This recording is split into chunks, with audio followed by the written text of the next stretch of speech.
Police station तहसील हद्दीमधील लाल इंगळी चौक डागा हॉस्पिटलच्या सुरक्षा भिंतीच्या जवळ एक इसम हा अवैध रीतीने MD प्रतिबंधित ड्रग विकतो आहे अशी गोपनीय माहिती आमच्या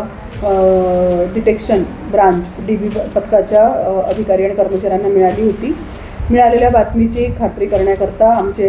PSI रसूल शेख आणि त्यांचे पथक हे कारवाई करता गेले असता तिथे एक इसम त्याच्या ताब्यामध्ये अवैध रीतीने MD ड्रग एकूण वजन 9.32 ग्राम ही मिळून आली होती आणि त्याकरता संबंधित कारवाई केल्या गेली। त्या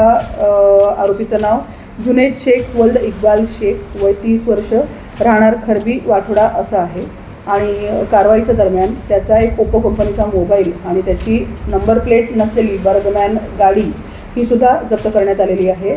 एकूण MD किंमत ₹93,200 आणि सर्व एकूण जप्त मुद्देमाल 1,98,000चा जप्त करण्यात आलेला आहे आणि ही कार्यवाही आमचे पोलीस स्टेशन तहसीलचे DB पथकाचे PSI रसूल शेख यांच्यासोबत head constable Sanjay Sahu, head constable Sandeep Gawali, police शिपाई सुनील शेलोकर, पोलीस शिपाई वैभव कुलसुंगे, कुणाल कोरचे, महेंद्र सेलूकर, संदीप शिरफुले या सगळ्या पथकांनी केलेली आहे। सदरील कारवाई करण्याकरता आम्हाला माननीय पोलीस आयुक्त श्री रवींद्र कुमार सिंघल, माननीय joint CP sir Navinchandra Reddy,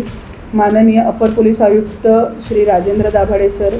माननीय झोन 3 राहुल मदने सर, माननीय डिटेक्शन DCP राहुल माखणीकर सर, माननीय ACP अनिता मोरे मॅडम ह्या सगळ्यांचे मार्गदर्शन लाभलेले आहे।